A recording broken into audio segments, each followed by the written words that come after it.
Well, Chris, Well, listen, Mark, listen, hold on. When I say, would you have caffeine today? What the hell is that up to you and everything?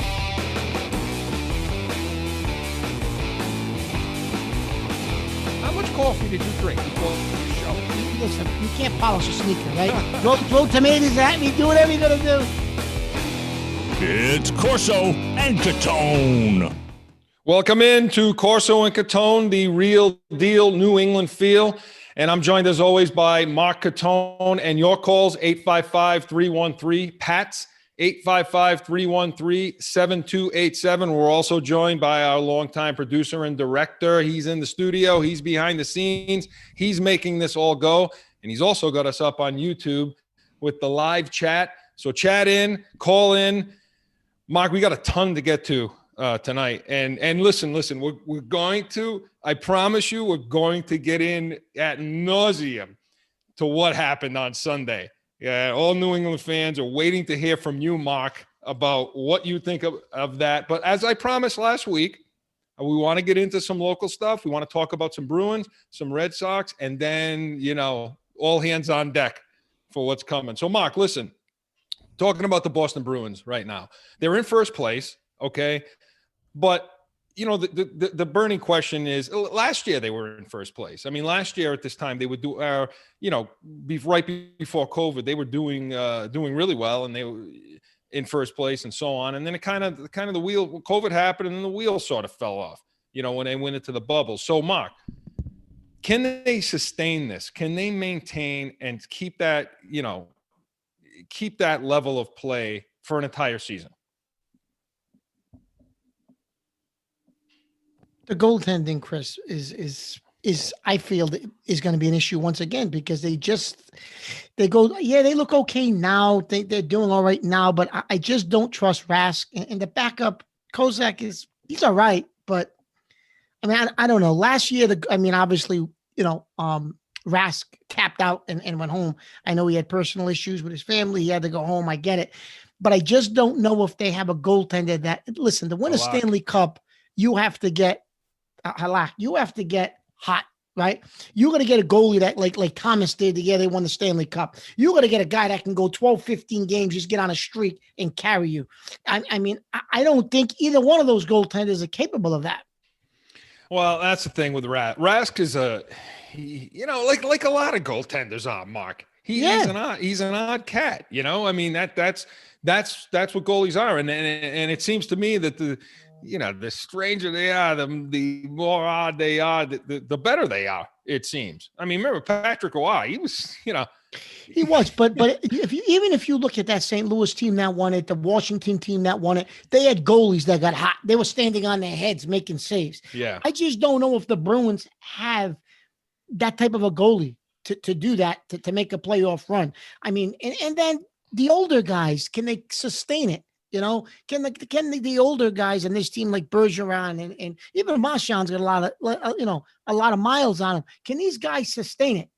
Can McAvoy do what Chara did in the playoffs? Yeah, I mean, I don't know. The thing about it is, getting back to the goaltending, it's the same. That's a stamina thing too. Now, some will say, when you look at it and you say, well, does Rask, is he tough enough? Does he have that mental fortitude to be able to do this? Some will argue that the fact that he has that sort of, that surfer sort of mentality where it's just kind of like, yeah, we're here and, we're doing our best and we're giving it a shot and we'll get to the next game. Some will argue that that's the type of mentality that you need. You need to have a short memory and you need to play it day by day and that kind of thing. I mean, does that work? And also, I'll give you my opinion on the age of it. But Mark, does that work from the goal standard, from a goalie standpoint, or do you have to be that on edge, tough, day in and day out type of guy? I don't know. I think. Listen, there's regular season, as you know, Chris, in every sport, there's regular season players and there's money players, right? When the money's on the line, that's what you want, taking that last shot. Yeah, they show up. Right? They show up, right? And I don't know if he has that mental mentality that to do that. I just, when I think of a goalie, I think of, now I'm going to show my age. I think of Kenny Dryden. I think of, Patrick Waugh. But I think of those guys, right? Billy Smith for the Islanders. They would like acrobats. Grant Fuhr, all those guys, right? I mean, I just don't think even Tim Thomas, Chris. Andy Moog, but Thomas was phenomenal the year the Bruins won the Stanley Cup. Yeah. Right. Nothing in me tells me that Rask can do that. If you need him to dominate for 5 or 6 games in a row to win something, I just don't know if he's that guy. And the backup definitely isn't that guy. No, we saw that in the bubble. Yeah. We saw what happened in the bubble, and when Rask left, it was okay for a couple of games, and all of a sudden the bottom fell out. Yeah. But Mark, the sustainability of look, listen, I think they'll finish in the top 3 of the conference. I think they'll be there, and they'll get a decent. That's saying a lot, though. Is that really saying a lot? Not really. I don't. think. Okay, Toronto, Washington, Philly, maybe. Lightning, Tampa's down in the rank, but they always make a push and they always come. Always come. And they seem to have that goaltender play, and they seem to have that mental toughness that it takes down the stretch to put themselves right back. Because if you notice, last year it was the same situation with them. Tampa was fading, and all of a sudden they came. They just came out of the gates and came after. But Mark, with Rask, I mean, it was the opportunity 2 years ago. I mean, was that the opportunity when it went to Game 7? Sure, and they just looked completely atrocious at home. Game 7, you're on your home ice. You can't win, and that's a perfect example, Chris. It's Game 7 on your home ice, and you can't win that thing. Come on, that was a disgrace. Was that the opportunity, and now the window? That was the window closed. Well, I'll tell you that. I'll tell you this about that window. If the window didn't close 2 years ago, it's going to close after this year. I mean, I say that. And I watch Bergeron with the way he's playing, and I watch, Marchand. I mean, every year he wants to be called. We say. And I'm going to tell you something, though, Chris. This kid Pasternak he's turning into a phenomenal player. Yes, he is. And that line is just, head and shoulders above whatever else you're going to see out there. Yeah. It's 2 things. What happens when you get to that second line? Okay, that second and third line, or the tough line too, the tough guy line, which is the third line. And Chris, those lines are typically the lines that go that grind for you in the playoffs. And when you win championships, those are the lines. Those second and third lines are what wins it for you. That typically does win, and I agree. And so it's that part of it. And then again, there's how are you showing up towards the end? How are these young guys, because guys like McAvoy, I mean, he's playing Smith. I mean, these guys are playing fantastic right now. I mean, they're playing good hockey, good solid hockey that's making you forget Chara a little bit. The question becomes, can McAvoy sustain that? And is the coach, is he pushing them too hard? Are they getting too many minutes right now? Is that front line, that top line? I didn't realize Pasternak just got back. But again, it's abbreviated season. It's not a full season now. And what are they playing? They ran last year. It looked like even though they had that break for COVID, they just couldn't get their legs back under them for whatever reason. You would think it would have been quite the opposite. I think the age of that team showed then. Right? Yeah. But you would have thought with the rest that they shut down for COVID for a little bit, you would have thought that they would have had their legs for the playoffs, but they looked even older. Yeah. Yeah. I mean, they did. And that was the problem. And I think that was when the decision was made about Chara. I mean, he made it. He did it on his own. I mean, he went to Washington on his own. He signed the deal. But I think that if Sweeney, Neal and company, if they wanted him, if they really, really wanted him in-house, they would have got him back. Like another team that we're going to talk about. We got to bring that up already? We're talking hockey. You got to bring that up already. Like another team that we're going to talk about. And then if they really wanted him, they could have had him. Damn it. But anyway, but yeah, getting back to the Bruins, they, and I throw out last year because, again, of the age of the team, COVID and so on. But, again, you look at it and say, okay, there's no COVID, there's no bubble. I get that. But is it going to be the same situation come April where, it's similar where they took all the time off and then they couldn't get their legs back under them? Is it going to be like that in April where all of a sudden their legs are just shot and they just can't do it if they don't get the play from that second, third line and the scoring. Because I agree with you, Mark. When you get in the playoffs, those are the lines that win it for you. They are the ones who grind. I mean, Chris, your first line, because defenses will typically. Yeah. Even sometimes the teams that got fourth lines out there in the playoffs, Chris, and they're grinding and they're scoring. Because defenses will find a way to take that line out. And by the way, with Pastrnak, getting back to him just real quick, that's another head case. That's another guy that you always worry about what his mental state is and what guy's going to show up. Because in the playoffs, you remember a couple of years ago, he disappeared in the playoffs. He just was invisible. He had a couple of games towards the end that were good. He came back a little bit, but people couldn't figure out, was it an injury? What was wrong with this guy? And it just seems to me that the tougher the situation gets with him, the more he's backed off, fanning on shots, not being in the position in front of the goal, not getting those redirects, not getting those not getting those deflections where he would just he's burying those now. But then for some reason it gets to May, and then he can't seem to find that. But I agree, Mark. You're playing in the playoffs, you're playing against good defenses. You're playing against good goaltending. These are the best teams that they have to offer. And so they're going to take, for stretches of the game, they're going to take that first line away. And so what do you do? What do you do after that? And the question, again, it becomes, and it's going to remain, are they good enough after that line to go all the way? Can they hang with Washington? Can they hang with these teams that go, Vegas and some of these teams that are just stacked? Even Colorado. The teams out west, I don't know if they can, if they're going to get out of their conference first. But you're right, Chris. Right. I don't know. But if it's the other lines that, like you said, the first line, Montreal, Chris, teams make adjustments in the playoffs. They figure out a way to neutralize those first lines, right? And it always comes down to the other lines to win a championship. And the last couple of years, 2 years ago was their opportunity, and they just couldn't pull it out in the seventh game at home. But we'll see. I don't know. I'm just not sold on that they got a championship goalie, Chris. I'm not sold on. I'm still not sold on it. And Mark, if I'll say this right now, they're cursed when it comes to playing. You know when the Patriots have to go to Denver or they got to go to Miami. If this team's got to play Montreal, there's something there that they just can't beat that team in the playoffs. Mm-hmm. It's been historically. It's like us and the New York Giants. Yeah, right. Historically. They just can't get through Montreal. They struggle in Montreal. And I don't know what it is, because if you break those two teams down, especially like last year and the year before, they should have no problem with them. But for some reason, they always have a problem with them, right, Mark? So yeah, they do. And now Montreal has our old coach. Yeah, I know that.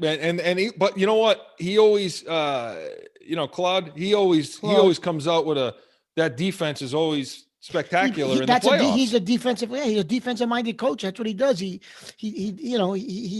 drops the puck into the corners. They play defense. They bang you. They want to win a close game. That's what he does. We'll see. We'll see what happens with them. Brad's chatting in tonight. Hello from Arizona, Brad. Welcome in. Good to hear from you. And so we'll see what's going to happen with the Bruins. And Mark, I will say this though. We got to take our hats off to them. In a big way. Mark, tell them why.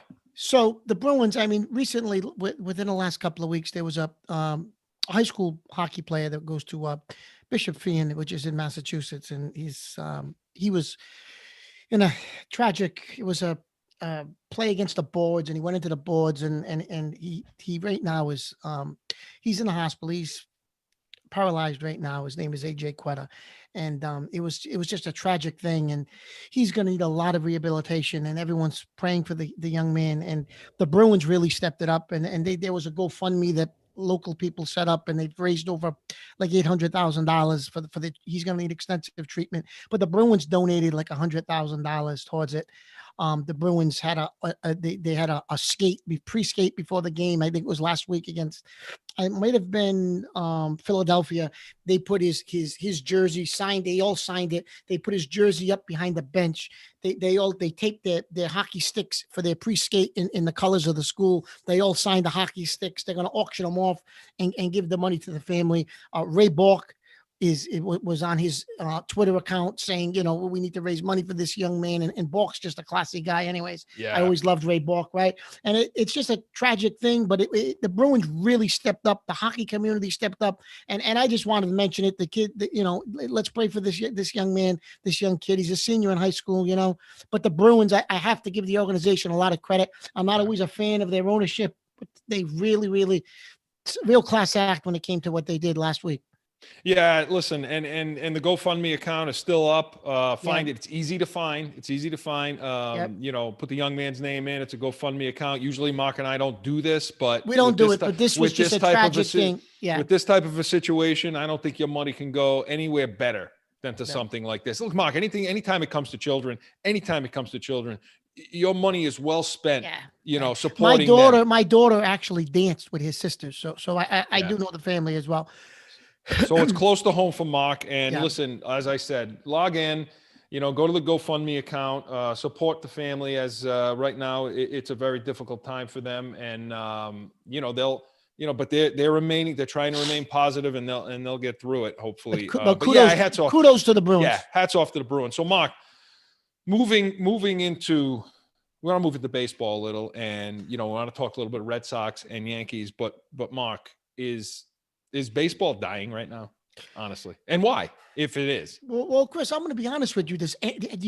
Granted, I know we just got done with the Super Bowl, and I get that, right? So everyone's talking football. The last 3-4 weeks has all been football, right? But when basketball has their free agency period, the free agent frenzy, right around the 4th of July, not last year because of COVID, but typically it's like a blitz. You have all these free agent signings within 2 weeks. Who's signing where, there? Same thing with football. Free agency, there's the 3 or 4 day period. There's nothing like it, right? Baseball, there's nothing. There's no. It's usually the hot stove, right? Yeah, but there's nothing anymore, Chris. That hasn't happened in 15, 20 years, right? Since what? A-Rod maybe signed with that was the big signing, right? Baseball goes into the offseason, it disappears. Free agents are they sign a week before training camp. Like, there's no excitement. They should set up a window. Hey, look, you're going to go from this date to this date. Within this 3 weeks, every free agent has to sign. Get some excitement, something. Baseball's like dying. Nobody cares about baseball because there's no excitement to it, Chris. You don't hear about anything about baseball. You know what I mean? Pitchers or catchers are reporting... another 2 weeks? Anytime now. Anytime. Right. I think it's like the February 20th or something. It is. It's like 2 weeks. So, Mark, my take on this, the problem with this sport, okay, it's the games are way too long. Yeah. Okay, and there's just too many of them. People just don't, in a normal season, when you start in April, who the hell is watching? Who are the diehard people that are watching the games in May? Yeah, that's fine. You and I. But here's the thing. I'm sick. You and me. But the problem is, these games go on for 3.5 hours. That's true. And they're on at 7:00 at night. You just the game times are 7:30, 7:00. I know the Red Sox games, some of them start at 7 or 7:30. And they go for 3.5 hours. They're so slow, and they've tried different things to speed it up, but nothing's working. And the players are worse. The players, that Players Association probably is the strongest one in all of sports, right? And they just don't care. I heard Price, a year ago, they talked about the length of the game and the speed of the game and what can he do on the mound to speed it up, and I don't care, he said.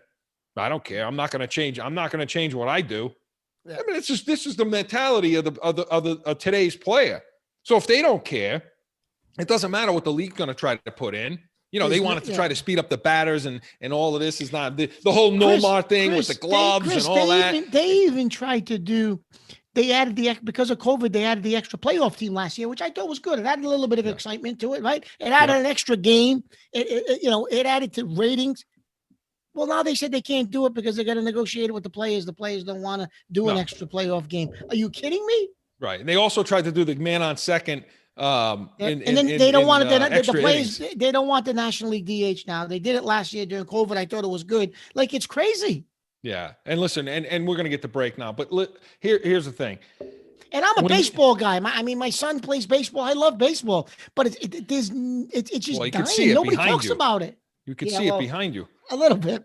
But here's the thing. Right. Yeah, Mark, listen, if they don't clean it up, they're going to lose it. And comparatively speaking to other sports and the one we're going to talk about right after the break, they're just not innovative. They're not moving forward like the NFL is, and even the NBA. I mean, they're just not doing the things to create more interest, to create shorter games, to just make it more interesting. And sometimes, you have these traditionalists that don't want to touch the game. Well, if you're not going to touch the game, you're going to lose the new people. You're going to lose the kids. And that's what's going to be, because after the kids are done playing when they're young, they're going to just forget. Well, that's what's about it, happening move now, on to Chris. the other They're sports. on soccer fields and lacrosse fields. They're not on baseball. I mean, Right. Nowhere near as many kids. They're on baseball fields, but nowhere near as many kids are on baseball fields. Not in the United like it States. used to be, Not like when we were kids. Not in the United States, anyways. No. When we come back, we're going to get into the Super Bowl. We're going to talk about the Patriots as it relates to the Super Bowl. And Mark, I think that's pretty much going to take us to the end of the show. We have a lot to discuss, and there's a lot of people in New England right now that are feeling good. Some feeling good, some are not feeling good. People are bittersweet. They're pissed off. We're going to break it down in full right after this.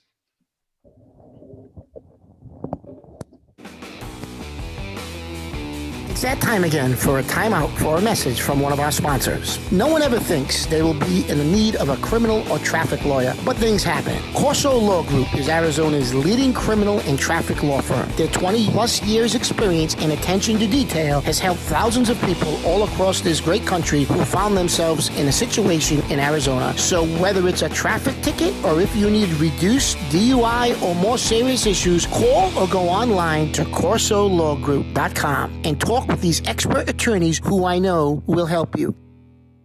Corso Law Group. Back in with more Corso and Catone, the real deal, New England feel, and our special thanks to the good people over at Corso Law Group, the employees there. If not for them, I would not be able to do this. So a special shout out to them. Mark, was there a game on Sunday? I missed it. There was a game. There was a game on Sunday. I slept through the day, so I didn't really see what happened. Mark, what happened on Sunday? He did it again. Chris, it's unbelievable. I mean, I picked Kansas City, and I picked Kansas City just because I'm a New England Patriot fan, right? Everything inside me told me he was going to win this damn thing. And of course he won it. Wait a minute. Listen, Joe, you're going to, Joe, you're going to cue up last week's show. Cue up last week's show. You said Kansas City. There's no way that defense could stop Kansas City's offense, and they were going to score 1 million points. They didn't. Who picked Tampa? Besides little Olivia? Yeah, you picked them. That's right. And you know what? And we're gonna bring little Olivia on when the season starts next year. But I will say this: do the picks for us, Mark. We were both wrong. So you can put the bets in. When I told you in October they were going to make a run, you laughed at me. I went off the wagon in the last game. I went off. You did say that. You did say they would make a run. But listen, when it came playoff time, and I had been saying this. We knew they would walk all over Washington, but when it came time to play Aaron Rodgers, I told you then, this guy just doesn't lose these games. He doesn't lose these games. And even in the games he has lost in the Super Bowls, they've had the lead or he's thrown for 500 yards and they still lost. It was defense that let them down at the last drive. So this dude, he just doesn't lose games. But Mark, let's break down this game. Let's talk about the game first before we really get into the Brady stuff. How did Tampa win this game? In your eyes, how did they win this game? Besides just Tom Brady. Well, besides Brady, Chris, I think defensively, I mean, they did a bunch of what you were talking about. If people watched the show last week, when I said to you, Chris, you're a defensive guy. How do you defend this team? Yeah. And you broke through how, they had to they had to give them some zero looks. They played too high in the back. They had two guys back, and and basically, Chris too, which everybody forgets, right? Because Bruce Arians is such a cartoon character, right? And we'll get into him in a little bit about what he said. But he's such a cartoon character, and so that you forget Andy Reid up until last year. What's he ever won? He was terrible. He could never make halftime adjustments. He couldn't manage timeouts. Like Andy Reid wasn't this this great X's and O's coach. All of a sudden he gets Mahomes, and people forgot what type of a coach he really is. Overall, not offensively, not an offensive mind. In other words, that defense they were running, Chris, they were begging Kansas City to go on 15-play drives, 4 yards, 5 yards, run the ball, little dinks, have Mahomes, RPO it. And friggin' Reed was just stuck with their same offense and would not do that. They were begging him to do that if he had the patience to do it. And they might have won on 6-minute drives, but you would have probably moved the ball against that defense, the way that defense was playing them. Yeah, they couldn't do anything against the defense. And we thought, hey, Reed's going to outcoach Arians. And you know what, Mark? Reed can't outcoach Arians because it's not Chris, Arians. He didn't make the adjustment offensively at didn't. halftime. You said to me at halftime, they're going to come out, Mark. They're going to have to run the ball down this. They're going to have to run the ball. Right. They didn't run the ball. Well, at some point, you were waiting for Kansas City to flip the switch, and they never could. Now, again, yeah, I do too, because it really wasn't Reed against Arians like we wanted to talk about last week and have fun with. It was Reed against Bulls. It was Reed against Brady. I mean, that's what you were dealing with. And Spagnuolo against Brady. Forget Leftwich, forget Arians. This is Todd Bowles' team, and this is Tom Brady's team. And on the defensive side of the ball, yeah, Mark, it was exactly like we talked about. And it's a page out of New England's book. In this sense, what I saw Tampa's defense doing is some of what I talked about last week. And to me, it was really up front. Because that secondary, as we talked about, I mean, they played too deep all night long. And that's what they did. They played two deep safeties all night long, and they were not going to let those crossers beat them. They were not going to let Tyreek Hill go down in that cross. They weren't going to let 17 do it. They just weren't going to do that, okay? They were going to take that away, and they were going to make their corners play underneath them, and then over the top. Fine. That's fine. Where Kansas City gets you is when they protect Mahomes. When they can protect Mahomes and he has time to set up and allow those routes to come open, that's where he kills you. And that's where this defense had him. That's where they were had. I watched the Tampa's front seven, okay? Just they took Kansas City's offensive line to school. I mean, and granted, there were two guys out. They had two linemen out. They had to shift. They had to shuffle some guys around that Kansas City did on the offensive line. So that left tackle that was playing over there was getting abused all night. But it wasn't just bull rushes off the edge that you saw. It was stunts. It was schemes. You saw the pressure packages. There were those twists that we talked about. New England would always protect their secondary this way against Mahomes. Because the way to beat that guy is to have enough contain from the outside while you're getting pressure in his face. And he just can't do anything about it. So, Chris, let me ask you a question. After that first game, they tried to play man-to-man, right? Okay, so they got killed, Tampa, playing that man-to-man against this team. Yeah. Hill had 200 yards in the first half. Right. They weren't going to do that again. They weren't going to do that again. But you mean to tell me number 12 didn't tell Bowles, hey, listen, here's what we always did against this team defensively. I don't do what you want with it, but this is what we did. He knows what the game plan was defensively against that team. Listen, he knows what it was. Did.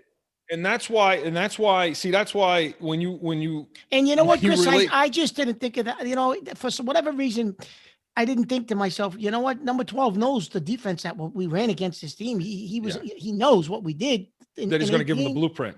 Yeah, he's going to give him a blueprint for those defensive ends and those defensive linemen to twist and the No. defensive line would contain, and that end would come up into his face, and Mahomes couldn't get out. And that's, you would think that playing cover 2 like this, like they were doing, Kelsey will be able to sit down in the middle of that field all night long. But the problem is, we talked about Kelsey, he's a little soft, and on his own, he can't get it done. And you saw it in this game, because what their defense did, they played a lot of underneath coverage, and Mahomes had to move. He had to get out in order to find him.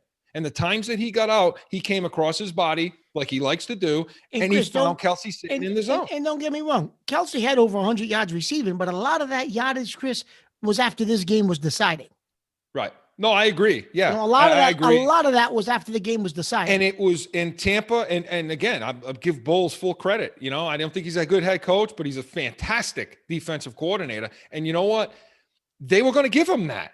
We're going to give you Kelsey over the middle a little bit. We're going to give you that. That's okay. You want to hit him for 5 yards, 8 yards, 6 yards. Okay, we'll give you that. Because if their offense is kicking on all cylinders, which they were, we don't have a problem with that now. We'll make you go down the field and take those long drives and force you to do what you're suggesting, and they couldn't do it. One of the things, too, Chris, I just want to touch on, had nothing to do with the outcome of the game. Tampa Bay kicked their teeth and played a great game and deserved to be champions. But I'm only going to touch on it because it's something you brought up almost every week throughout the year. The refereeing, Chris, was atrocious. Atrocious again. I mean, it didn't have anything to do with the outcome of the game. So let's just say that right up front. I mean, Tampa Bay kicked their teeth in. Like I said, the refs had nothing to do with it, but the refereeing was atrocious. Yeah, oh my God! Some of those calls, Chris, I don't know what they were watching. Yeah, it was one-sided. I think at the half it was 8-1. Yeah, they called 8 penalties against Kansas City. Look, some of those drives for Tampa in the first half were all penalties. Matthew couldn't keep his cool. He couldn't keep his cool. Matthews over there, getting in Brady's face. The last guy you want to get in is Brady, okay? Because he'll light you up after that. Chris, the Chiefs had 122 penalty yards, the third most in Super Bowl history. Yeah, it was too much. It was too much. There was too much officiating. There was too much. Even Feely came on. Who is it? Is it Feely that comes on and does it? Even he said it. Hey, look, this is too much. Or the guy, the official there, the one that's retired, that comes on CBS. Even the same thing. It was too much. It was too much. Yeah. And don't get me wrong, it had nothing to do with the outcome of the game. There were 2 drives, 2 touchdown drives, Mark. One of them was 3rd and 4 that they were off the field, Kansas City. But they weren't off the field because they called holding or something in the secondary. And you're right. Some of that was ticky-tack. That in a Super Bowl, you would expect to be let go. But Mark, you touched on, and look, Brad types in, he's all for Tom Brady. He was clutch and his defense was very strong, but he believes Gronk's playing for the most talented team he's ever been on. Gronk saying that, and we'll get into what Gronk had to say after, but since he brings up Gronk, Mark, think about it like this. When you talk about the fact that this is Tom Brady's team and he's in control of everything, 2 things I look to. First thing you mentioned, which is Brady's given them the blueprint. Brady gave his defense the blueprint. Do you know that on Saturday night, okay, he was texting and talking to many of the team players on the team and some of the coaches? He watched every game. He watched the film on every game for Kansas City. He prepared like no one else can. And he even the night before the game, he's communicating with them. He's texting with them. He's giving them the blueprint and letting them know, hey, watch out for this tomorrow. Watch out for that tomorrow. Okay. And don't, like you said, don't think for 1 second that wasn't going to the defense too. So they showed a lot of New England looks. They showed zero look. They showed those twists. They showed cover 2. The secondary played great, played better than they are because the pressure protected them. Yeah. Some of that was Brady. So you say, well, Brady plays on the offensive side. How much effect can he have on the defense? Well, he can when he's watching film and he's telling them what's what. He's 43 years old now, and he's basically a coach. And Mark, the other point too that I'll make, and then you comment on it. When we talked about this in the offseason, Brady's running this ship. Look, they're bringing all the players he wants. He wants all these washed up guys, Gronk and Fournette and Antonio Brown. Mark, who scored? Who scored for them in the Super Bowl? His guys. Brown, So think about that. Gronk, So Chris, think and about Fournette. that. So Chris, All think the about- so guys Chris, think Brady about that. brought in. So Chris, think about that. Arians, that I want to kick his face in. I think he's such a moron. Darth Vader. Darth Vader. Look, he had the Darth thing. Vader. He had the thing on his chest with all the buttons on it, and he had the mask on with the black mask. Oh, He looks like Darth Vader. He's pushing the buttons. You know, I'm expecting Can him to you say, imagine "Tom, I that? am your Can father." you imagine he is a what is wrong with you today? Can I ask you a question? Hey, listen, I'm you guys, and for those of you who don't understand, I keep looking over here. People keep saying, I've heard people this week say, "Why are you always looking to your left? Why was it?" Because this is basically a radio show that you're able to see, okay, and that's how it's conducted. And this is where Mark is for me. Mark's on the screen right over here, and that's who I can talk to. It's very difficult to talk to Mark while I'm staring at you. So go ahead, Mark. Do you realize how bad of a coach he is? And he's a Super Bowl champion coach. But anyways, getting back to your point, Chris. So Arian says this week, he joined a team that had a lot of talent. He just put us over the edge. We were a talented team last year. Yeah. Now one of the guys on your team from last year scored a touchdown in the Super Bowl. It was all of Brady's guys he brought in, you buffoon. Wasn't Fournette, Evans, wasn't Godwin. Nope, well, none of those guys. Fournette, I don't think brings in week 9. Who's the Gronkowski kid? and Brown. Who's the kid number 10? He didn't even catch it. I don't even think he got a ball thrown to him. Number 10 was holding the Gatorade bottle for Brady, for crying out loud. So number 10. And look, you could see the control he has on the field a couple of times during the game. Did you see him? You saw him go, no. Yeah. He's going. He's getting the call in his ear, and he's like, no. And then pulled to something else. So which was probably like, sorry, Tom. Here's another call. And he's like, that's good. Well, I do think that was part of his frustration in New England is he wanted to have more input into, and I think he wanted to be able to overrule McDaniels on certain calls, right? And I don't think Bill allowed that. So I think that was some of the frustration if you read some of what's been going on over the last few weeks. But so none of Arians' guys won that. And you know what that reminds me of, Chris? And I think Brady just broke that seal because that was never the case in the NFL.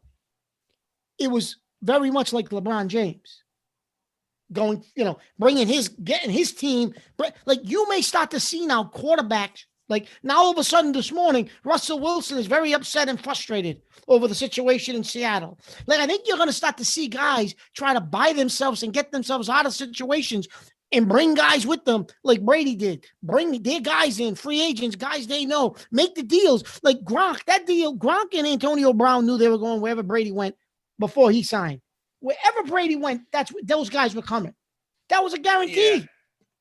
But time out on that, Mark. Here's the thing, okay? I'm telling you. Here's the thing. You're going to fall, but you know what? These players are going to fall into that trap. Look, they're going to, but Chris, that's where this league. I'm telling you, he's going to start that trend like LeBron did. Now look, Durant jumps with Irving, and they bring in not Harden, and then you got Kawhi Leonard and George and all these guys. You got Golden State. Well, the NFL, these quarterbacks now, I think are going to start to try to do that. Yeah, but the NBA is a different league. I mean, it's a very individual game now over there. It is, a lot of ISOs, a lot of things like that. You're not, the Celtics move the ball and that's when they play great. But that's not what the Lakers do. That's not what they do. No. But I'm talking it's about all the ISO concept, stuff. the concept, Chris, of them bringing guys in. Yeah, and where they want to go and bringing their team in, right? Here's where that's a slippery slope for quarterbacks in this league. Russell Wilson, he can run his mouth right now. He can say what he wants, but. And you and I are going to talk about this, and we're going to fight a little bit about Belichick, okay, and Brady. Tom Brady today is different than Tom Brady was 10 years ago, okay. And you have to be able to see that. Maybe 15 years ago. Look, he's a coach. He's more of a coach than anything else now. This guy's 43 years old. There's nothing he hasn't seen. So he can be the offensive coordinator of a team. We didn't want to admit that, but he can be the offensive coordinator of a team. And you know what? He even showed us because in the offseason, I said, you know what?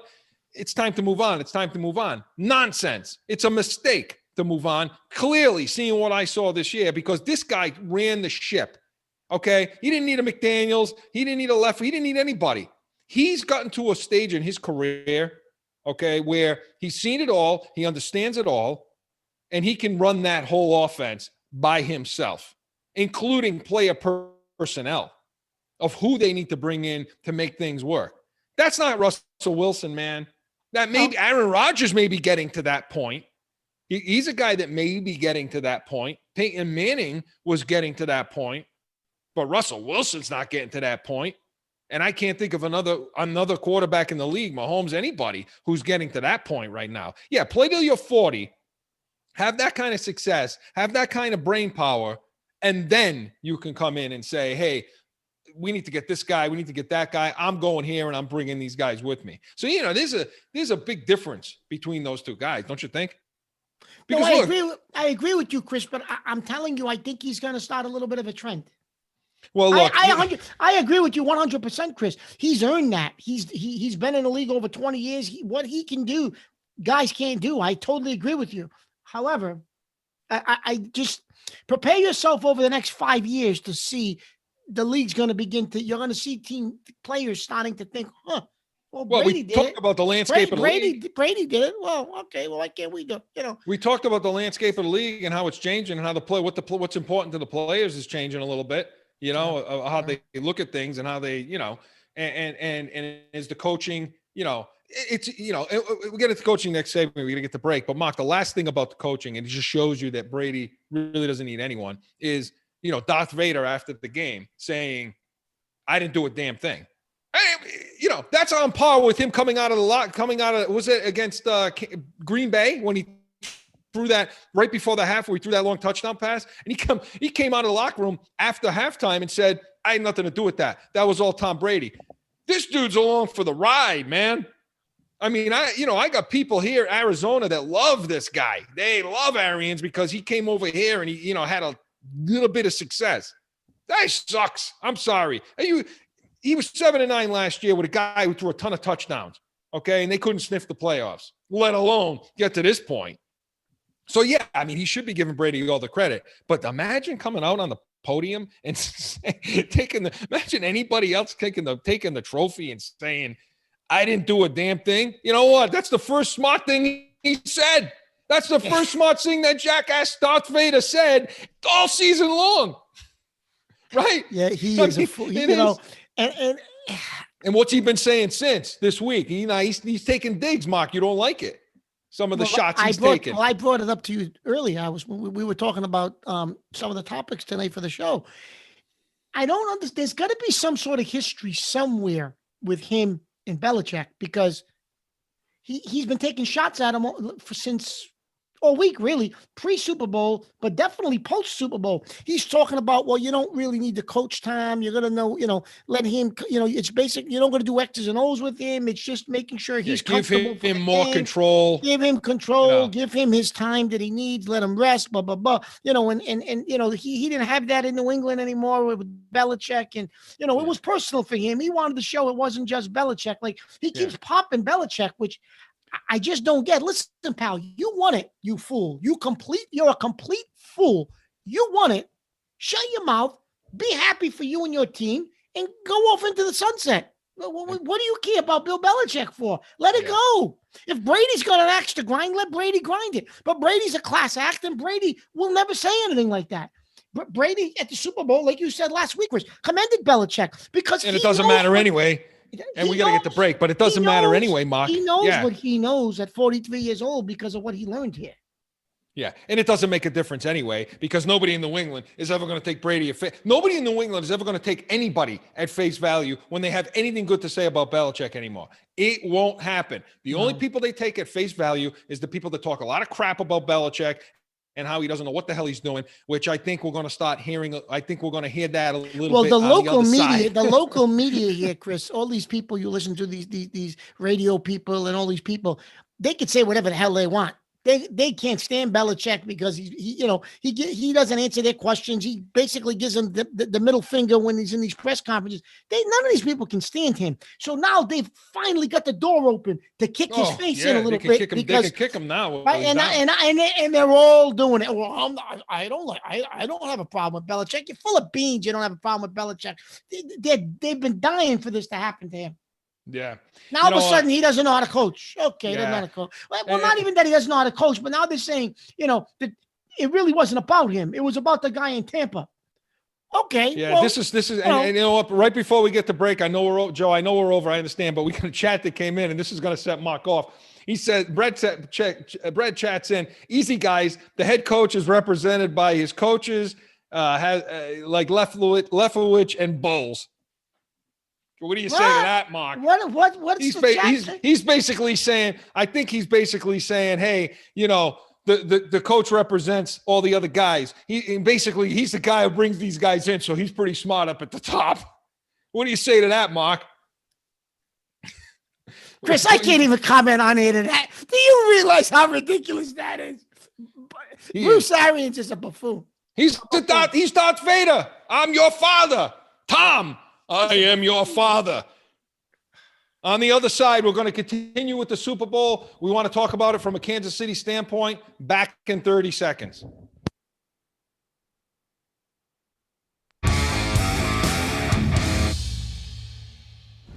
How do I get to the point where I understand my passion enough to communicate it outward and dial myself in so that I can craft my own sauce? But you don't have anyone that's going to give you the right advice. Now you do. We've been discussing where we live and what areas do we want to always talk about. And really, it's startup, it's finance, and drive. We are Special Sauce Podcast.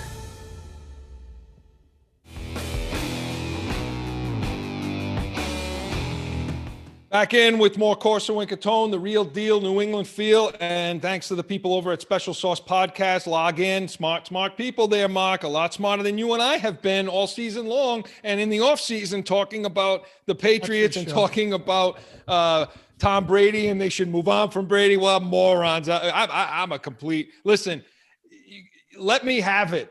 Lamb-based me. Call in, because yes, I was ready to move on from Brady, and boy, was that stupid, huh, Mark? We were both stupid, Chris. But you know what, Mark?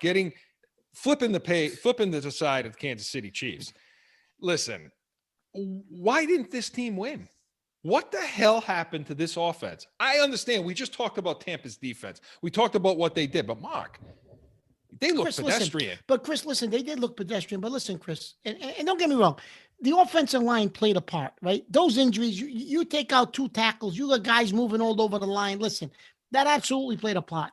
If they could have protected Mahomes, there may have been guys that came free if he had a little bit more time to find them, right? So that played a little bit definitely played a part, right?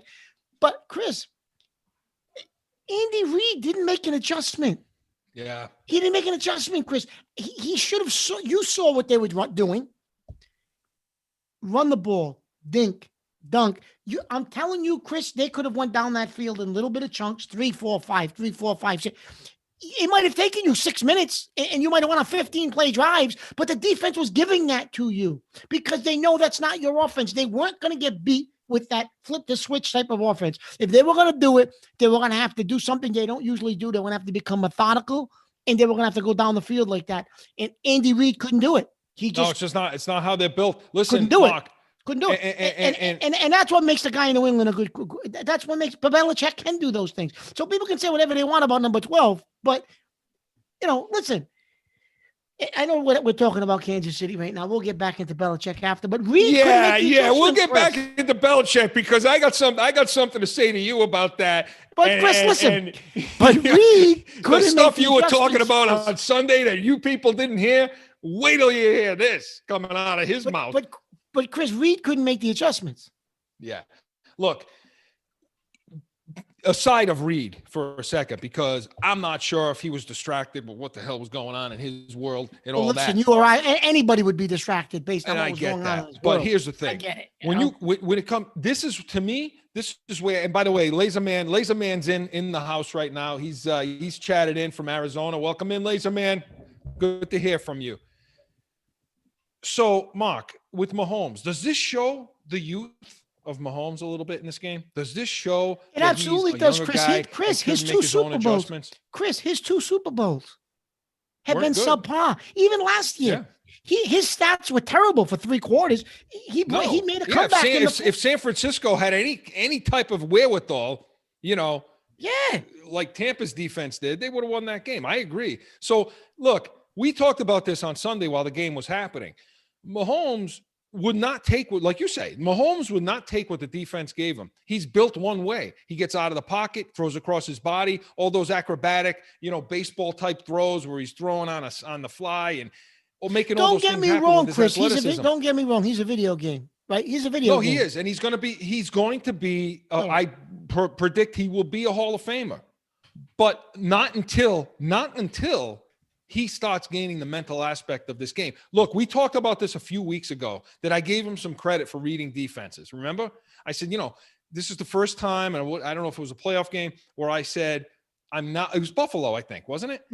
Where he was starting to read defenses a little more, starting to sit in the pocket, take what they gave him just a little bit. But in this game, look, Mark, what were they giving them all game?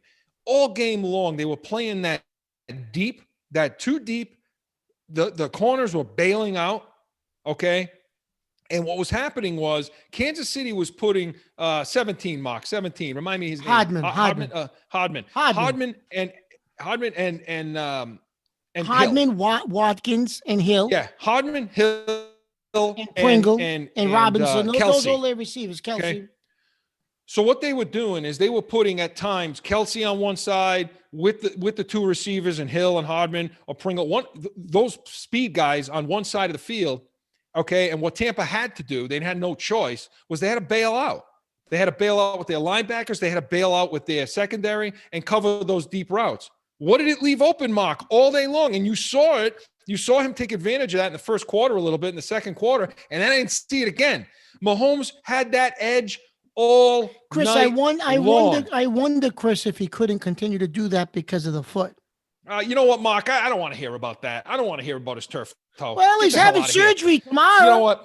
Whatever. You know what? He got out there a few times. What's to stop him from doing it? No, the problem was he wanted to go deep. He wanted to get those big chunks of plays down the field, and they weren't open. So instead of taking what the damn defense gave him and rushing, he could get 10 yards on that every single time. And shame on the Walrus then. He should have told them, listen, he should have pulled him aside, the Walrus, and he should have said to him, this is what you're doing. The back end is open. Just run it.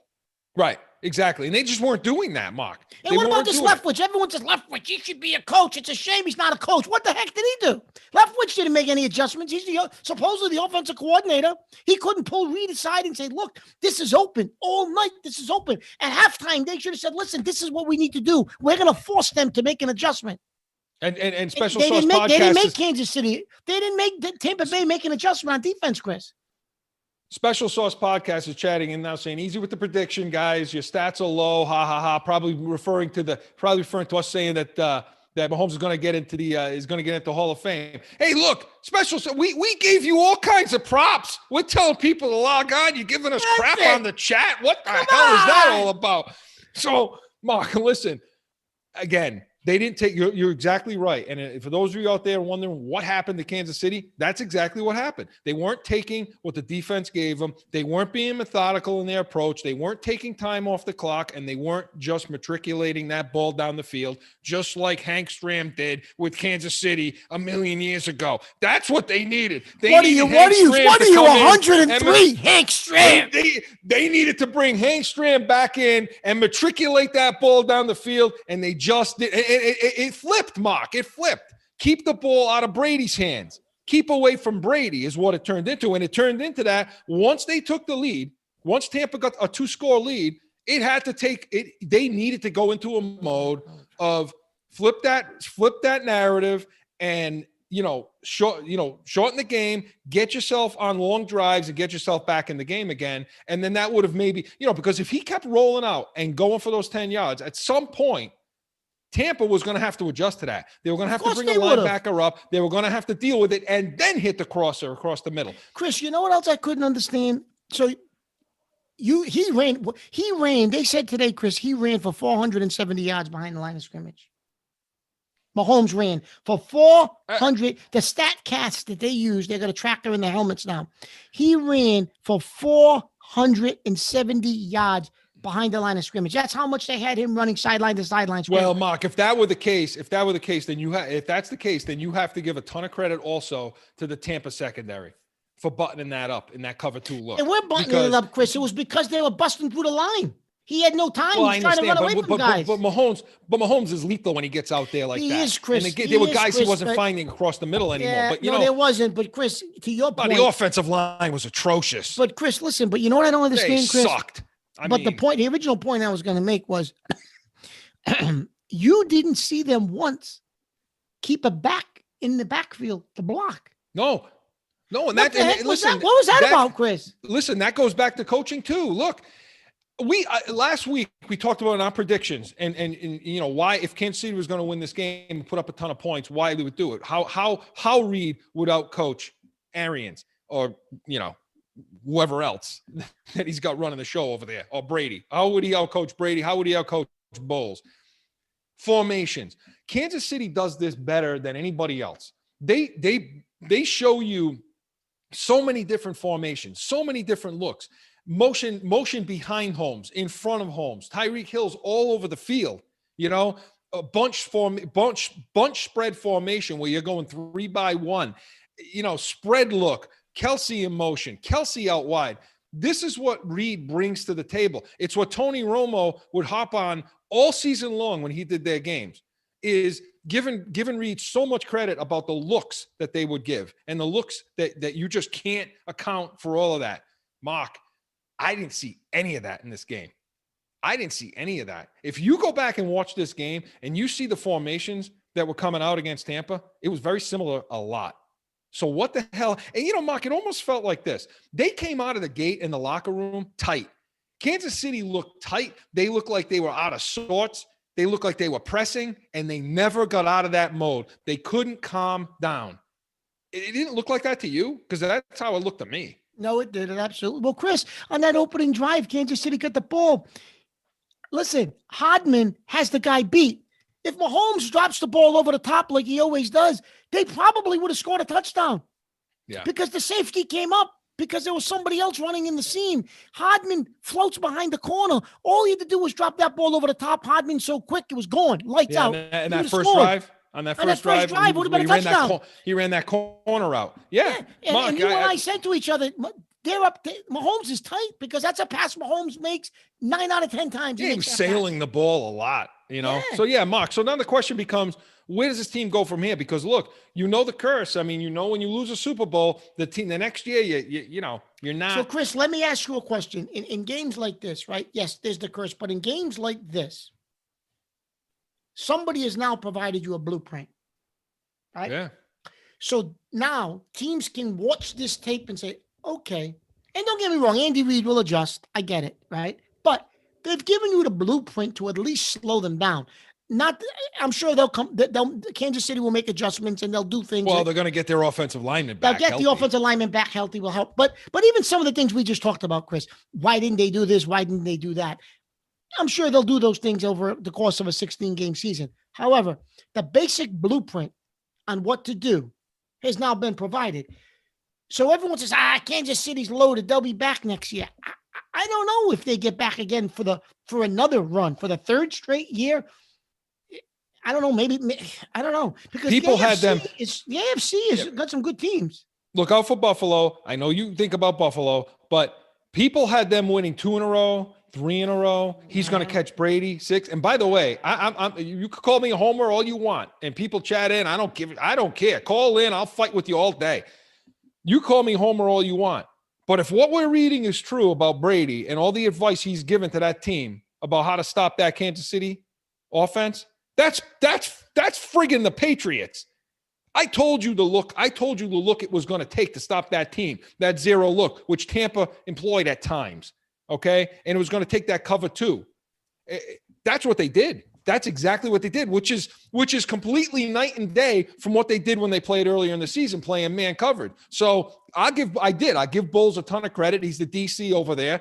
Whatever he was being told worked. And he was not arrogant enough where he wouldn't take the coaching himself, wouldn't take the stuff from another team. But Mark, that's all the Patriots look. The only teams I've seen that are able to slow Kansas City down to a halt, 3.5 points, 6-3 coming out of the third quarter this year with that atrocious New England team, and now Tampa. But you can't tell me it's not a coincidence that Tampa's doing all this and showing similar looks. And by the way, number 12's on the other side, giving him intel from what he learned in New England. Come on. Of course he is. Of course he is. So when you break it back to Kansas City, look. Do you know, Chris, I've listened to, I don't know how many local sports reporters in the last 48 hours, and not one person has brought up what we just discussed. That number 12 gave them intel. All they're praising is the athletes that Tampa's got on defense and bold. And yeah, they're heaping a ton of praise on Brady, but not for what he probably gave them as for intel on defense. No one has brought that up. What you don't think he gave Bowles intel? Come on. He must have said to Bowles, listen, I didn't say anything to you in a regular season game. This is the Super Bowl. You want to win this thing? This is how you're going to have to play this team. Mark, this happens all the time. You see coaches, organizations Chris, sign. This is a copycat league in those situations. Why do you think teams will sign a guy in the middle of the year off a practice squad or something like that when they're about to play the team? Because they want the intel. They want to hear what's going on. They want to hear what's happening. They'll kick any edge they can get. That happens all the time. So now you got the GOAT on the other side, 43-year-old guy who understands everything he's seeing. He did. He gave him a lot of intel. I mean, I'm not saying Bulls didn't do anything. And but Kansas City, look, Paula types in, chats in, Chris, I agree with you. Kansas City seemed out of sorts and could not get their heads together. It was clear to everybody that was happening. And Mark, I wonder, and look, nobody's bringing this up, and I give a ton of credit to Jim Nantz, okay, who called the game, that nobody else wanted to touch this topic. Nobody else wanted to go near it, okay? And where was Andy Reid's head in this whole thing? Was it in the game? Was it there? So, and I think everybody's heard the story by now. Andy Reid's son, okay, was involved in a car accident, okay? They believe that alcohol was involved, and they're investigating it. And he was involved in an accident with another vehicle that contained two children, a 4-year-old and a 5-year-old. And as of now, I believe the 5-year-old is fighting for her life. Okay. And Jim Nantz was the only one that had enough courage to come out and say, listen, we wish that the family of those children and that family, classy not Reid. Now I hear other people coming out and saying, look, we Silver, I think it was, on a national level, comes out and says, look, we wish Andy Reid and his whole family best wishes, and our thoughts and prayers go out to the Reid family and the other people that were involved in the accident. What the hell's look, I'm sorry. Okay. I'm sorry. I have sympathy, Mark, for addiction. Okay. And I think there's fantastic programs out there to help people. But when you start hurting other people, when you start doing that, that's where my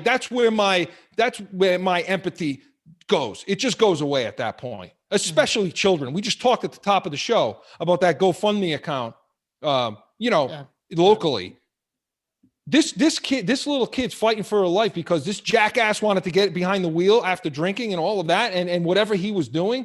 Yeah. On top of which, okay, what the hell is a kid? What is this guy doing? What is the NFL doing? What are the Kansas City Chiefs doing? How can a guy like this be on that staff, have that opportunity to be a coach that had these issues in the past? Not only that, his other son that had the issues with drugs and issues with the law, and this kid was involved in that as well. And it's just the same narrative with the Kansas City Chiefs. Tyreek Hill. You get apologies for them. We fully support our player, Tyreek Hill, who beat the hell out of his family. Kareem Hunt. Hunt was a cuckoo clock when he was there. And then they came, they finally had to move on from Hunt, but they gave him several chances. They didn't have a choice at the end. But they support these guys. And I don't understand it. I don't understand what this guy's doing on the staff. So, look, maybe Andy Reid's head was distracted. And I like Andy Reid. I'm not saying Andy Reid's a bad person. Listen, Chris, I'm sure he was distracted because if you remember back to 2007, right?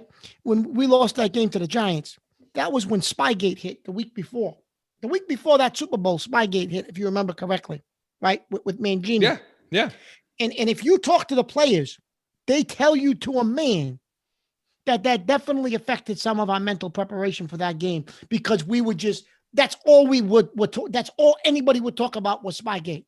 Well, this guy was what? So he was a linebacker coach, right? So how does that not affect your team when the linebacker coach, but it's your head coach's son, who obviously is around the team every day. He's a coach.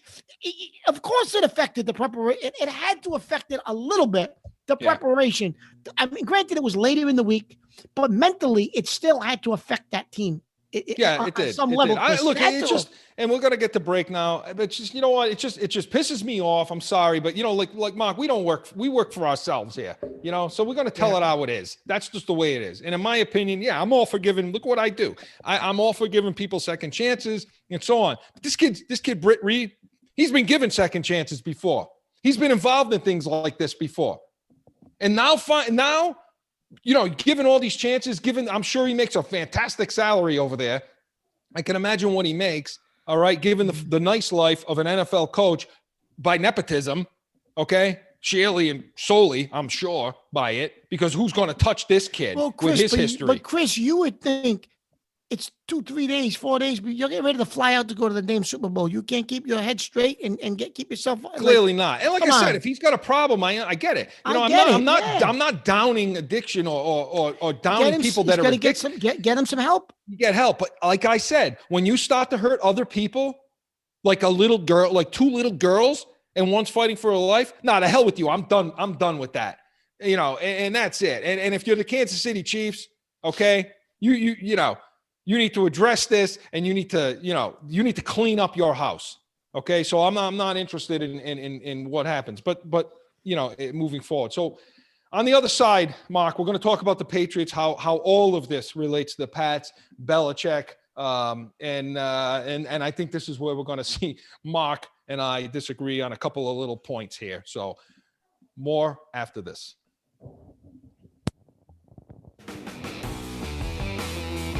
It's that time again for a timeout for a message from one of our sponsors. No one ever thinks they will be in the need of a criminal or traffic lawyer, but things happen. Corso Law Group is Arizona's leading criminal and traffic law firm. Their 20-plus years experience and attention to detail has helped thousands of people all across this great country who found themselves in a situation in Arizona. So whether it's a traffic ticket or if you need reduced DUI or more serious issues, call or go online to CorsoLawGroup.com and talk with these expert attorneys who I know will help you. Corso Law Group. Back in with more Corso and Catone, and on that front side, I was getting a little upset, you know, so let's move on to the Patriots. Mark, and as it relates to the Patriots, okay, so all this happiness in Tampa right now, right? I mean, with these guys, and you're wondering what's going to happen with them, and what's Tom Brady where does Tom Brady go from here? And Gronk, where does he go from here? So, you know, Gronk comes out, you know, the cuckoo clock he is, right? He's talking about the party, the Super Bowl party he was going to go to. He said it was at an aquarium. Gronk, he said it was at an aquarium. He's going to jump in the tank. He's going to jump in the tank with the fish. Why not? I belong in the tank, he says. That guy is lost all sense of reality. And you know what? God bless him. He's found himself again. He's having a good time. And he says he can't see any reason why he's not going to come back. He's going to come back. And you know, Tom's going to be back. He said it flat out. He's like, yeah, I'll be back. You know, Antonio Brown will be back. Yeah. Which one's the best one? The next one, he says. Which one's your favorite Super Bowl? The next one. That's his response to that all the time. So in fact, I saw a cool little picture that had 7 trophies. Okay. And had different shots of Brady, you know, just showing to about here with the jersey on, and it had Michigan, it had the Patriots, it had Tampa, and it had him in I'm glad it had him in a Patriots uniform walking away, you know, and it's a cool looking thing. So yeah, I mean, and it says behind the scenes, it says the next one. So, you know, it just doesn't seem to be slowing down for him.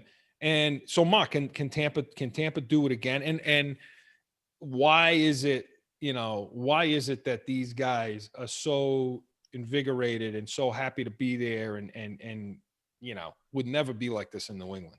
And it, you know, well, Chris, they say that, right? But listen, It's all. I am going to say this. You're gonna do it now. You're gonna do it now, and I'm gonna flip out on you. No, I'm not going to do it. You don't even know what I'm going to say yet. Yeah, okay. I'm going to tell you this. They're being a little hypocritical, Chris. Okay, they're playing the game now. They're being a little goddamn hypocritical, and I'm getting a little pissed off about it because if they gave him his 5-year contract back in 2017 after they played Atlanta, he wouldn't be in Tampa Bay, Chris. He can say whatever he wants about, we had no fun. He was mentally tough. It was brutal. I hated playing for him. All they had to do, Chris, when he went to them and said, I want to play to 145. They got rid of Garoppolo. They give him the extension. He's still here. So he can say all he wants about hating to play here and that it was a terrible atmosphere. He would still be here if Belichick made the right call with Kraft and said, Tom, you're playing to your 45. We're going to lock you up. Let's do it. Let's talk about it. What do we need to do it? He'd still be here. I don't know about the cuckoo clock Gronk. I don't know about him. Oh, no. Great. He would be here. Who do you think? Who do you think he was going to leave $10 million on the table? He would have been back this year, too. So all these people that want to play up to this whole idea of the fact that it was so terrible in New England, the only reason the man is in Tampa is because Belichick screwed up. If they gave him the contract that he wanted, they gave him his extension, he wasn't leaving. As miserable as they claim it was here, he'd still be here. And he would have been here until he retired, Chris. Let's call a spade now. Come on. I'm sick of all this garbage that these idiots on these radio shows are saying because they got nothing else better to do. They had a guy on yesterday with a goddamn that creamsicle Tampa Bay sweatshirt. Idiot. Murray, I can't stand this guy. He's got the number 12 hat on. He's got the cream. Go to Tampa. Go work at Tampa then. Don't work in Boston anymore. I want to see him in 3 years when Brady's retired. Put the creamsicle shirt back on when they win 2 games. It's a disgrace of a franchise. A disgrace. Go down to Tampa. What do you think the sports radio landscape is like down in Tampa? Come on, the Tampa Bay sucking ears. Come on, go work there. Look, they're calling it Title Town because of the Lightning. Yeah. And how about the Lightning? They showed a picture of them the night of the game. I guess they had a hockey game. They were all together in a room rooting for the Bucks. Not one of them had a goddamn. They all had 12 and 87 shirts on. That's it. And jerseys. Well, does anybody else exist? You took 2 of our players, and that's all. That's their identity. Yeah. Evans, Godwin, nothing. Anybody on the defensive side of the ball. I mean, Chris, it is. So I just had to get that out. That rant. That come on. I mean, this is all BS. If they gave the man what he wanted, he'd be here. As miserable as everyone says it was to play for Belichick, he'd still be here. Well, listen. The one thing I will say too is I was really irritated last week because we were hearing from Amendola, you're hearing from, the Stafford, third-hand information. And by the way, it came out this week that there were several teams that he wouldn't go to. There were several teams that Stafford didn't want to go to. And in fact, he basically told them LA is the only team I want to go to. Yeah, so it had nothing to do with New England. You're right, Chris. He didn't want to go anywhere else. So it wasn't. I don't hear anybody talking about that though. No, of Mark. course not. Why would they? No, because it's not a negative to the Patriots. Look, you call us homers all you want. It's reality. It's logic, what we're talking about, okay? And I was pissed off because none of the former players were coming out in defense of the Patriots. Well, since that time, you've heard them now come out. Matt Light came out and talked about it. Who was the 50? Nikovich came out and talked about it. Ty Law came out. Ty Law, even Scott Pioli. These guys are basically saying, look, what's the Patriot way? What's the Patriot way?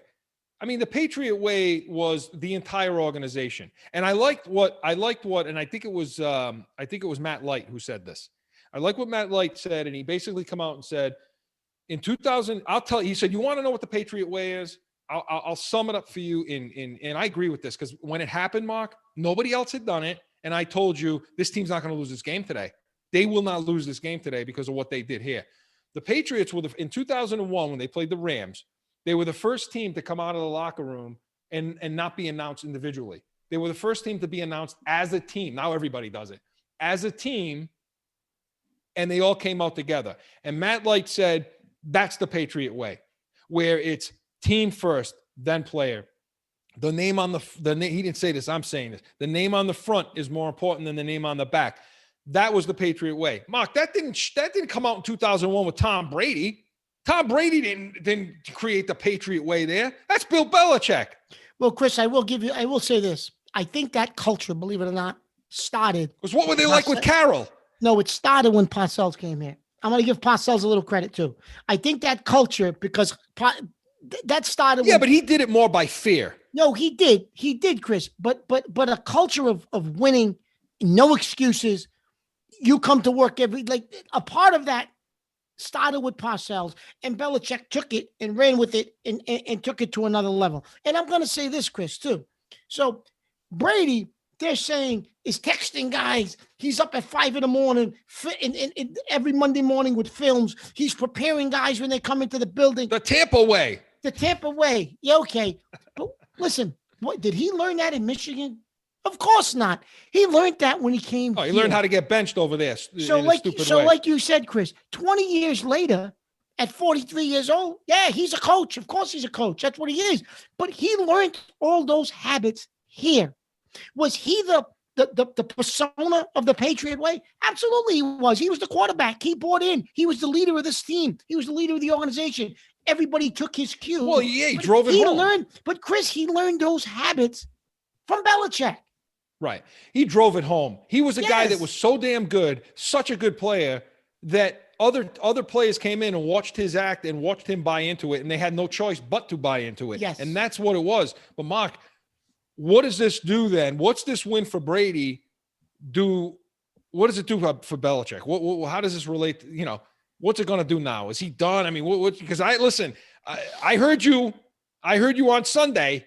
Okay. Well, what I told Chris on Sunday. Well, what you screamed to Chris on Sunday. On Sunday, I said to Chris, I don't want to hear about Belichick anymore. If Arians won a Super Bowl, then coaching don't matter in this league. So I don't want to ever hear again that this guy's a great coach. This guy's a good coach. Belichick's a great coach. Coaching don't matter. If Bruce Arians can win a Super Bowl, tell Brad, because I know Brad was worried about Bruce Arians. Bruce Arians, if he won a Super Bowl, my dog could go on the sidelines with his leash and coach and win a Super Bowl, because Arians is a moron. Moron. But you know what, though? Complete moron. Yeah. And listen, and when you were screaming at me on Sunday, I'm like, Mark. And I said coaching didn't matter. And then I thought about it after, and I calmed down. And I digress, and I calmed down. And of course, coaching matters, right? But the issue with the Patriots is, now it's the optics. It's the optics, but it's also not just the X's and O's. If you give Belichick a team, obviously he can coach them and he'll coach them up. But number one, are people going to want to come and play here anymore? Because now the perception is it was Brady. It really wasn't him, right? It was all Brady. It wasn't him. And everybody's filtering that now, right? And the second thing is his evaluation of talent. It seems over the last 5 years, it's like he forgot how to do it, Chris. The roster is depleted. So I don't know if you'll ever see the Patriots with him as coach back in that game. I don't know. Yeah, look. And it's not necessarily because of his X's and O's. It's because look who he's putting on the field. Yeah, look, here's the thing, right? I mean, Brady at 4, like we talked about this, Brady at 43 is not the same as Brady at with 20 years ago, at 2001 through 2005, not the same guy. I mean, Belichick, that was his doing. That was how he manipulated that team, taking a safety in Denver, things like that just innovative things that coaches wouldn't even think to do, taking the safety so he could drive the team down the field and win the game. Now Brady drove the team down the field to win the game, but that's Belichick's call, or else the game's over. So the point is, during that time, now, yeah, he's a coach now. We get that and all that. But as it relates to Belichick, Mark, the problem with this guy, we've talked about it all season. We talked about ad nauseum, the player personnel stuff.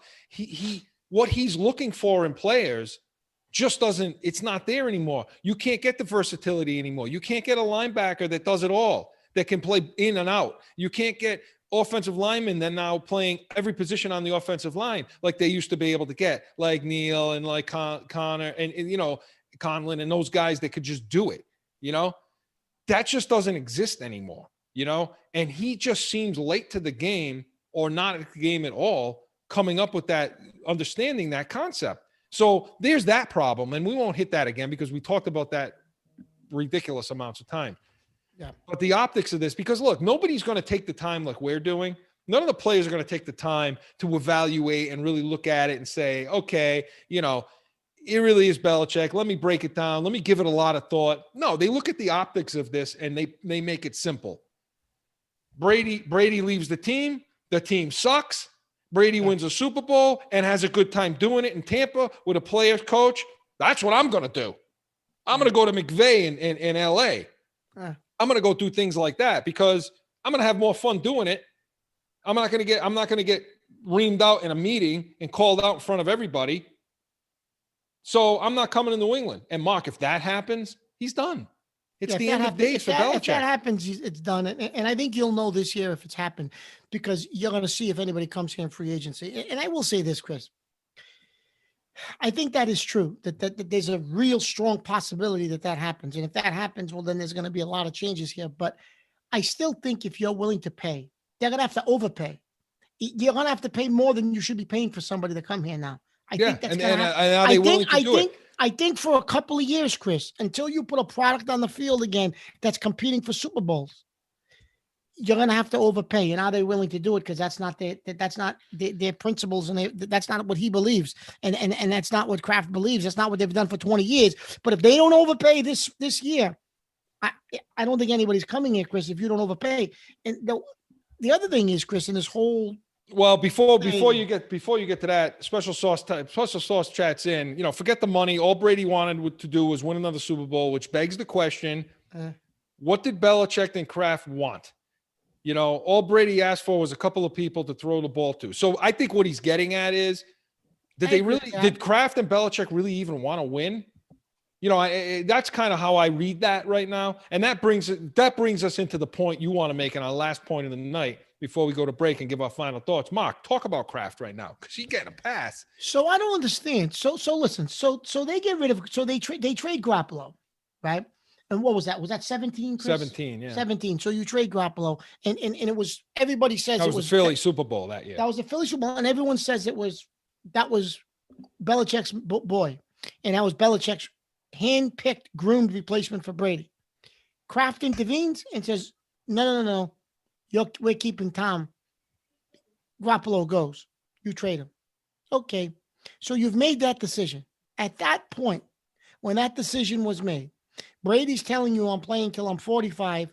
Kraft chooses him over his coach because he tells his coach, you're trading Garoppolo, trades him.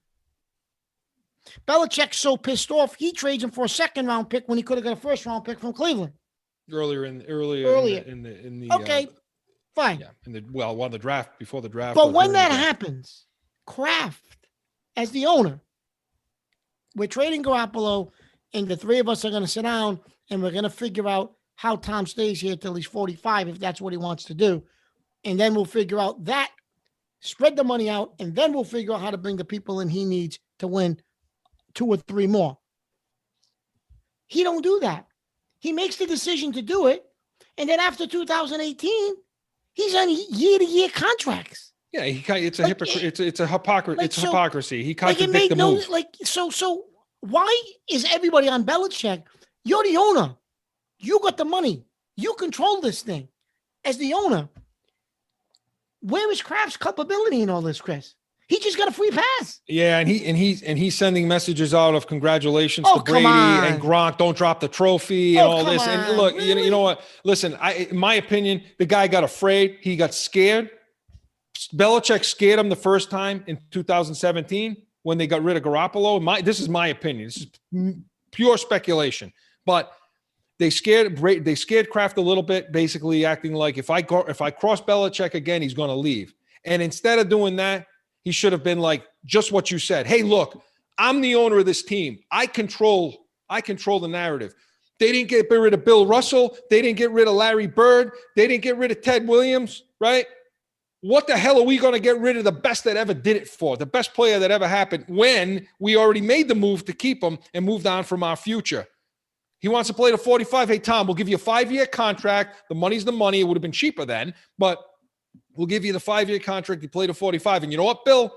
I'm sorry, Bill, but if you don't like it, this is what we're doing. This is the guy we're married to, and that's what it's going to be. He needed to be an owner at that point. He needed to be a powerful owner, stand up to his coach and basically say, this is what we're doing. Sorry, you're 66 years old. You're 67 years old. Where the hell are you going? You go, where you going for 3 years in coaching at that age? Go ahead. You know, he needed to do that. Okay. And he didn't do it, just like you said. And here we are. So it was a hypocritical move. At best, it was a hypocritical move because he moved on. He moved on from Garoppolo and didn't follow through.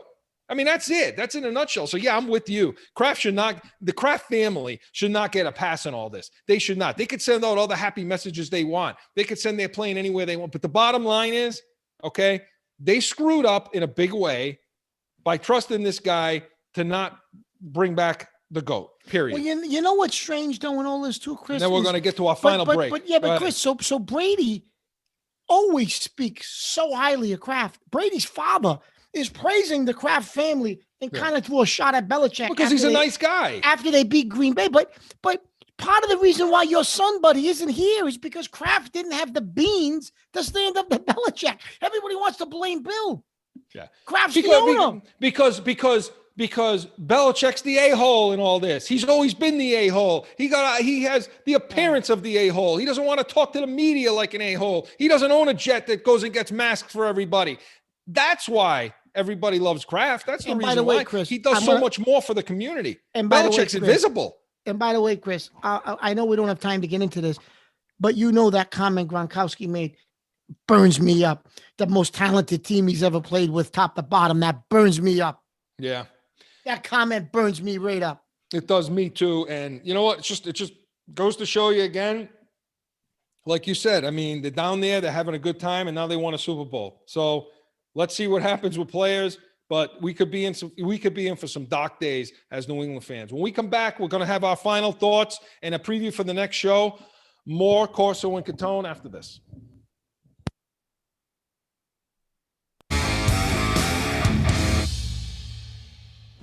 How do I get to the point where I understand my passion enough to communicate it outward and dial myself in so that I can craft my own sauce? But you don't have anyone that's going to give you the right advice. Now you do. We've been discussing where we live and what areas do we want to always talk about. And really, it's startup, it's finance, and drive. We are Special Sauce Podcast.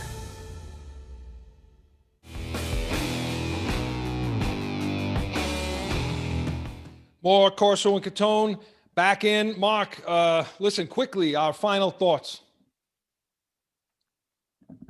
Our final thoughts, Chris. My final thought is, I think, like you said, I think we may be in for some dark days as New England fans. I think the next month, 6 weeks is going to be pretty telling once we get into free agency. But I think as a New England fan, my final take is we better buckle up because it could be a few years before we get ourselves back to what we're accustomed to here. And we became spoiled, right? We were spoiled with number 12. 20 years, Chris, 20 years of just every other year you're in a Super Bowl pretty much, right? Now we're like everybody else. We're like everybody else. So I think we got to get used to it and settle in and hey, it's baseball season. Yeah, I mean, my takeaway from today, and again, yeah, we'll preview the next show. We're going to get into everything else, but yeah, my big takeaway, my thought on this is, I agree with the dark days ahead. I think that I keep saying this, and I'm going to maintain this idea that the only saving grace that's going to be for Belichick is to bring a big name in, somebody that's a veteran, somebody not on par with Brady. Nobody's on par with Brady, but somebody like a Rodgers, somebody like that, if that even exists, and if that